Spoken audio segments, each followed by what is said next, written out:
6 horas e 36 minutos, de volta com o Manhã no Ar e as principais notícias do dia. Fica atento ao horário para não perder o seu compromisso. E a partir de agora vai ficar muito mais fácil encontrar informações sobre os crimes eleitorais cometidos pelos candidatos durante a campanha. O Ministério Público Eleitoral lançou uma plataforma online que vai permitir ao eleitor acompanhar as denúncias de irregularidades. Com a nova ferramenta, qualquer cidadão pode acompanhar pela internet o andamento dos processos de irregularidades e crimes eleitorais cometidos por candidatos durante as eleições deste ano. É fundamental que toda a sociedade esteja atenta e, na medida do possível, ajude o Ministério Público a fiscalizar as eleições de 2018. É sempre importante ressaltar que são informações públicas que a pessoa poderia acessar em outros locais, mas com o intuito de facilitar, nós estamos disponibilizando e reunindo essas informações num único site. Não é preciso login e nem o número do processo. Na página, cada item retrata um tipo de crime nas eleições de 2018. Se for uma ação, o usuário poderá acessar o conteúdo da petição inicial. Se for uma decisão liminar ou mesmo uma decisão definitiva, também vamos disponibilizar o arquivo para que, mediante um clique, o usuário possa ter acesso a essas informações. Ao todo, 5 processos já foram cadastrados no site. Crimes como propaganda eleitoral antecipada e promoção pessoal do candidato são os principais casos. Por isso, é sempre importante que o eleitor esteja atento. E a gente vai continuar falando sobre esse assunto aqui, sobre os prazos da Justiça Eleitoral, o que os candidatos podem ou não podem fazer e o que o eleitor pode colaborar com a Justiça nesse processo até mesmo de denúncia. Para isso, nós estamos recebendo o Procurador Regional Eleitoral, Rafael da Silva Rocha, aqui no estúdio do Manhã no Ar. Seja muito bem-vindo, um ótimo dia. Obrigado, bom dia. Essa ferramenta que a gente acabou de mostrar aí na reportagem já facilita muito, não só na busca de informações dos candidatos, né, de colaboração com denúncias, mas para a gente ter uma noção em quem a gente está votando. Se essa pessoa que está pedindo voto já tem algum tipo de processo na Justiça, já responde por algum tipo de crime cometido durante o pleito ou uma campanha, né? Bom, é fundamental o seguinte, o cidadão ele vai exercer cidadania, como o próprio nome diz. E cidadania não é só votar de acordo com a propaganda que ele recebe. Ele pode e deve também ter uma postura mais ativa. Então, ele tanto pode buscar informações em todos os sites, em todos os veículos nos quais ele confie, que tenha credibilidade, e ele pode, inclusive, exercendo essa cidadania, denunciar irregularidades que ele tem conhecimento. E uma situação que muitas vezes ocorre é que o cidadão denuncia, mas não sabe qual foi a providência adotada. Então, também por isso, nós desenvolvemos essa ferramenta para uma prestação de contas. Então, o cidadão faz a representação e aí depois ele vai ver, quando o Ministério Público propor a ação, ele vai ver essa informação ali.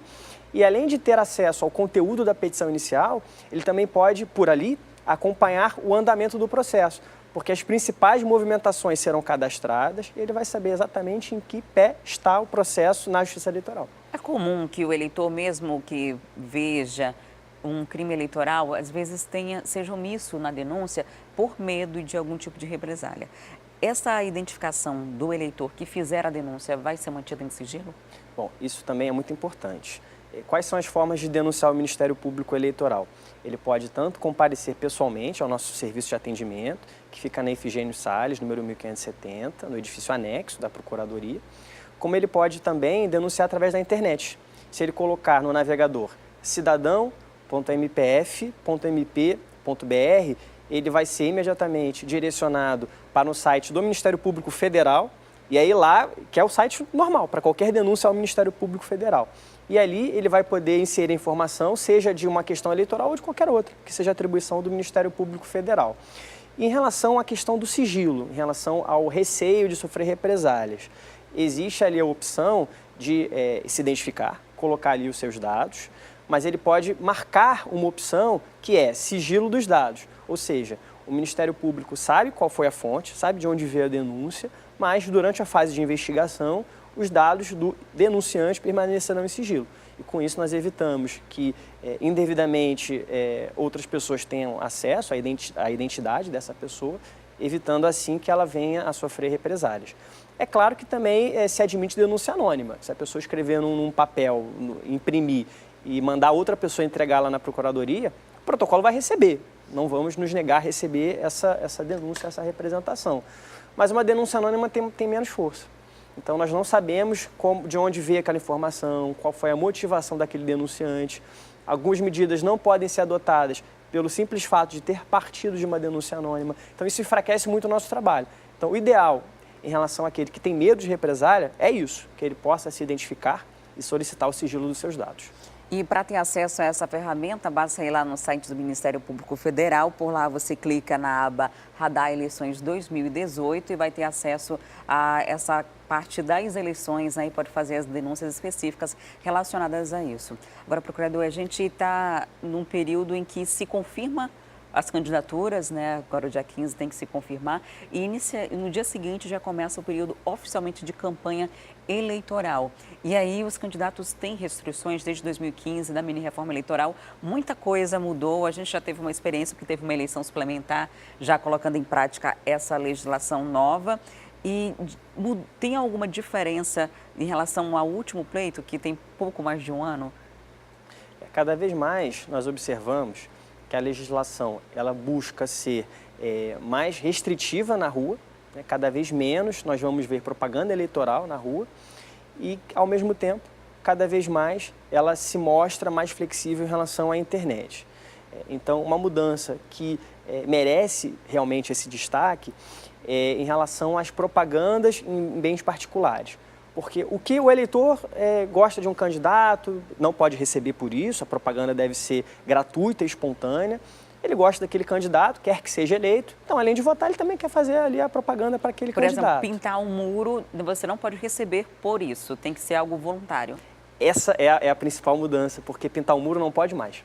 Nem em tamanhos pequenos foi proibido? Foi proibido. O que o eleitor pode fazer é colocar um adesivo no carro, no vidro traseiro ou na lataria, se for até o limite máximo de 0,5 metro quadrado, ou ele pode colocar na janela residencial, ou seja, janela de casa, nem na janela da empresa pode. Pode colocar um papel ou um adesivo de propaganda para o seu candidato. No muro não pode mais. Então não vai ter mais aquele muro cheio de nome de candidato? Não. Não vai ter carro envelopado? Carro envelopado também não, porque na verdade o envelopamento do carro já faria exceder o limite de 0,5 metro quadrado. Mas a legislação foi mais clara ainda, ela fala, não pode envelopamento. Então não tem nenhuma dúvida. Agora, empresas, por exemplo, um local que tenha comércio, que vai atender clientes, diversos clientes ali, ele pode colocar no balcão, por exemplo, os santinhos dos candidatos, por ser um estabelecimento comercial? Não pode, essa não é uma novidade, mas é sempre importante nós informarmos aqui o eleitor, aproveitar esse espaço para que haja essa conscientização. O que a legislação fala é que não pode propaganda em bem de uso comum. O que seria um bem de uso comum? A própria legislação diz o que é. Então, são quaisquer locais que são de livre acesso ao público. Então, restaurantes, lojas, escolas, igrejas. Então, qualquer lugar que realmente seja acessível por qualquer pessoa, mesmo que seja um local privado, ele não pode ser objeto de propaganda. Então, esse exemplo que você deu é um exemplo que é proibido. Então, se a legislação eleitoral chegar ali no balcão, encontrar santinho, ele vai apreender esse material e ainda vai aplicar uma multa para o responsável pelo estabelecimento. Então, não pode. É muito importante reforçar, porque principalmente no interior do estado, isso acontece com muita frequência, né? E no interior do estado, nos municípios pequenos, todo mundo sabe quem vota em quem. É impressionante como você não tem esse sigilo e principalmente porque a folha do município, ela é praticamente o que gera a economia daquele local. Então, muitos se beneficiam disso. Só para ter ideia, há alguns anos eu fui uma consulta médica num hospital particular e recebi um santinho que gerou uma denúncia. Imagina só um atendimento público num local de difícil acesso à justiça ou até mesmo à informação. Isso deve acontecer com muita frequência. É importante que todo mundo esteja atento. Agora, um outro universo que parece que é a terra sem lei, mas não é a internet. Com a restrição de campanha eleitoral em rádio e televisão, o tempo de campanha que reduziu para 45 dias e também a questão de regras na rua, todo mundo está indo para a internet, usando essa plataforma. E uma das coisas em rede social que tem acontecido bastante é o impulsionamento de publicação. Vai poder impulsionar? Vai poder impulsionar. A legislação ela diz o seguinte, que é proibido propaganda eleitoral paga na internet. A única exceção é justamente o impulsionamento. Mas o impulsionamento tem regras. Ele precisa ser claramente identificado como propaganda eleitoral, Então, além de ser propaganda eleitoral, de ter essa identificação clara, também o candidato, o partido coligação responsável por aquela propaganda, ele deve também identificar quem foi o responsável. Então, precisa ter o CPF, o CNPJ, para a pessoa que está recebendo aquele post patrocinado saiba que é uma propaganda eleitoral e também saiba quem está pagando por ela. Então, dentro da imagem tem que ter aquela identificação que tem no material gráfico de campanha com o CNPJ ou CPF da origem daquela publicação, além de constar também na declaração, né, no caso do candidato, ele tem que declarar que investiu em impulsionamento. Sim, exatamente. Okay. Muito obrigada por sua participação aqui no Manhã no Ar, por trazer esclarecimentos para a gente. Sucesso aí nesse trabalho que vai ser com certeza muito grande, porque ano de eleição, ainda imagina uma eleição ainda que é nacional, né? Já vamos eleger vários candidatos. O trabalho vai ser muito árduo. Só queria que o senhor reforçasse antes de encerrar como fazer a denúncia além do site. Existe algum outro mecanismo para chegar até o Ministério Público? Bom, além do site, da sala de atendimento ao cidadão, o cidadão pode comparecer pessoalmente, ou ele pode comparecer pessoalmente, ou ele pode redigir ali a sua representação por escrito e pedir que outra pessoa entregue, não tem problema nenhum nisso. Se ele quiser simplesmente protocolar, pode ser em qualquer uma das sedes do Ministério Público, tanto na André Araújo como na Efigênio Salles, mas se ele quiser o atendimento, contar para o servidor o que realmente aconteceu, eu peço que ele se dirija ao edifício anexo, que fica na Efigênio Salles, número 1570, e aí ele vai poder relatar ao servidor, que vai colocar por escrito e depois vai encaminhar ao procurador para que seja analisada a denúncia. Muito obrigada por sua visita, excelente dia. Obrigado, bom dia. E olha só, vou continuar falando sobre eleição, só que agora com o Cleiton Pascarelli, que está ao vivo na FM O Dia, e é para lá que eu vou agora. E vamos falar sobre o patrimônio dos candidatos ao governo, que são aí 5,8 milhões de reais. Essa, inclusive, é a manchete do jornal A Crítica de hoje. Eleição tem ricos e pobres. Há uma diferença bem grande entre os valores declarados pelos candidatos ao governo do Amazonas. Muito bom dia, Cleiton. Bom dia, Adriane. Diferença bem grande, né? Muito grande, olha, muito grande mesmo. Os valores aí são absurdos.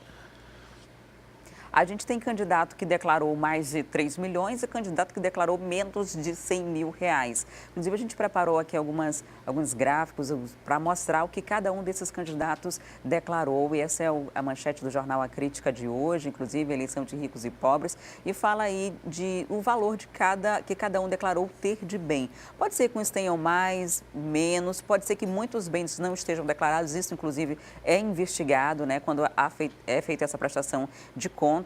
E há muitos casos que depois que eles declaram, aparentemente parece que tem pouco dinheiro ali, aí o que demonstra é que a pessoa tem pouco dinheiro. Aí quando chega 4 anos depois, na próxima candidatura, esse patrimônio está elevadíssimo, o que muitas vezes configura como um enriquecimento ilícito, Cleiton. O Amazoniano Mendes, por exemplo, que aparece aí na tela da TV A Crítica, e eu vou falando aqui para o ouvinte da FM O Dia, ele declarou nessa eleição que tem um patrimônio aí de 3 milhões e 400 mil reais. Só que no ano passado, durante a eleição suplementar, ele declarou 3 milhões e 270 mil. Então é um aumento aí de 153 mil reais no patrimônio dele.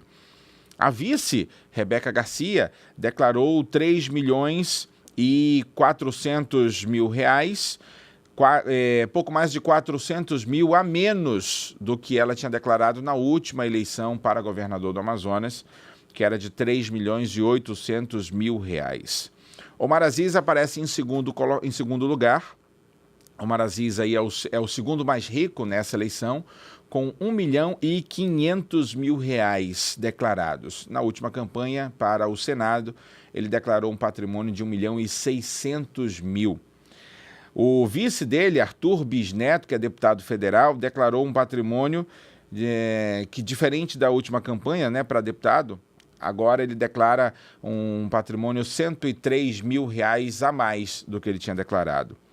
Davi Almeida declarou 582 mil reais como patrimônio dele, uma casa, um apartamento e um veículo automotor, né, que pode ser um carro.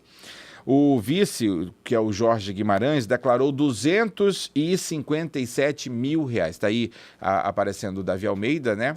Que declarou 582 mil. O vice dele, Jorge Guimarães, declarou R$257 mil.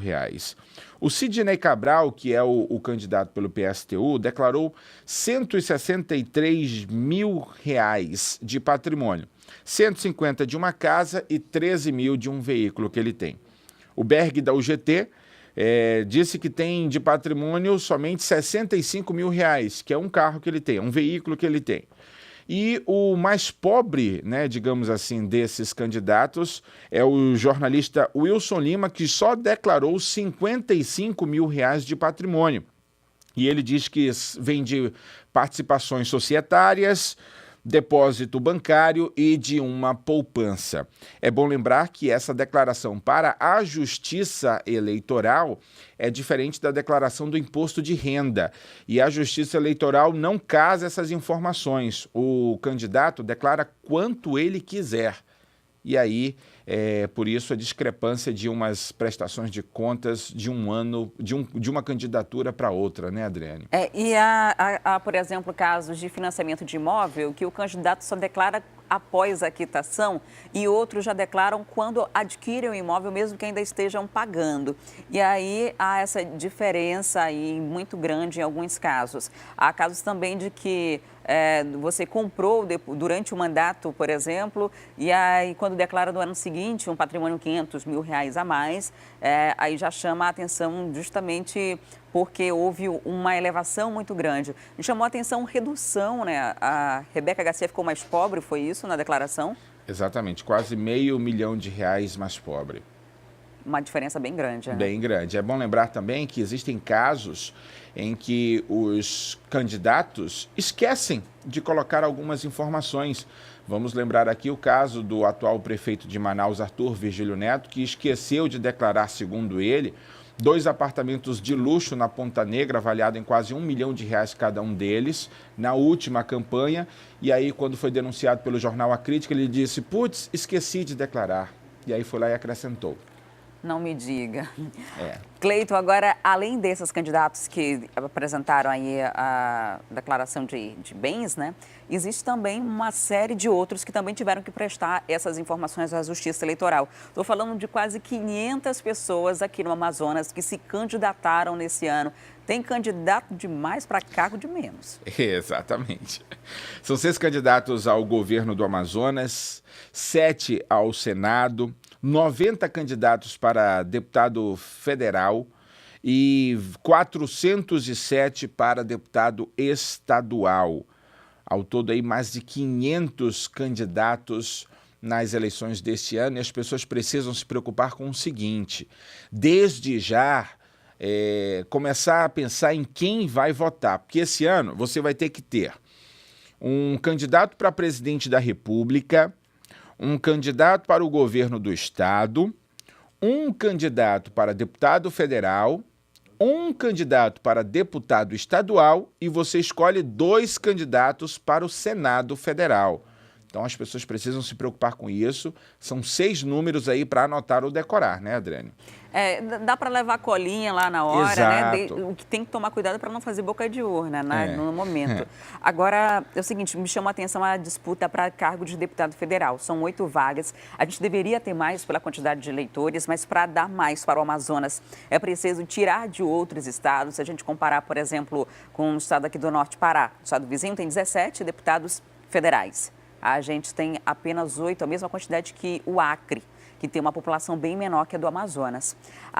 Mas é uma questão aí muito complicada de se resolver. A última revisão que houve foi em 93, então a gente continua com esse quantitativo de deputados federais. Só que são 407 candidatos. Vai dar aí uma disputa direta aí de quase 17 por vaga, né? Exatamente. É mais ou menos isso aí mesmo. E tudo é uma questão de cálculo feito pela Constituição Federal, né? O estado de São Paulo é o que mais tem deputados federais aí.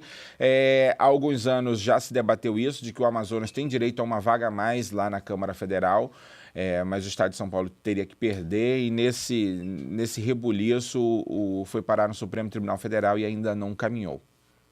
Tá certo, Cleito. Muito obrigada pelas informações. Um excelente dia para você e para os ouvintes da 93.1. Obrigado, bom dia e até amanhã com novas informações polêmicas do meio político. Até lá. Até lá. Olha só, a gente vai falar também amanhã e trazer mais repercussão sobre a cidade que está sem prefeito, sem vice-prefeito, né? O vice-prefeito é candidato e o Marcos Rota, e por conta dessa candidatura a gente está sem vice-prefeito mais uma vez aqui na cidade. Na verdade, ele está como secretário e aí a gente fica sem um vice-prefeito na cidade, e isso é mais uma vez que isso acontece por conta dessas questões políticas aí que envolvem um pleito. E a gente ficou sem vice-prefeito com esse Abraão e continua. Então, é mais uma questão aí que a cidade fica desassistida por conta de toda essa questão eleitoral. E olha, agora eu tenho uma boa notícia: os saques do PIS/PASEP vão estar novamente disponíveis para trabalhadores que ainda não sacaram o benefício. Mas é importante saber quem tem direito a receber esse dinheiro. O Fred Rocha está ao vivo e vai esclarecer isso para a gente.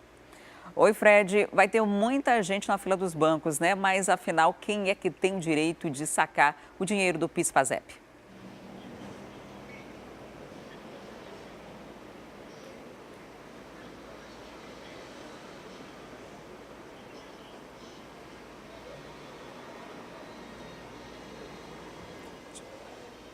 Acho que a gente perdeu o contato com o Fred. Daqui a pouquinho a gente restabelece a comunicação com ele. Vamos agora para o intervalo e a gente traz os problemas causados pelo homem que ameaça áreas de igapós na cidade. Tem ainda as informações sobre a campanha de castração solidária. É um instante só, não saia daí que eu volto já já.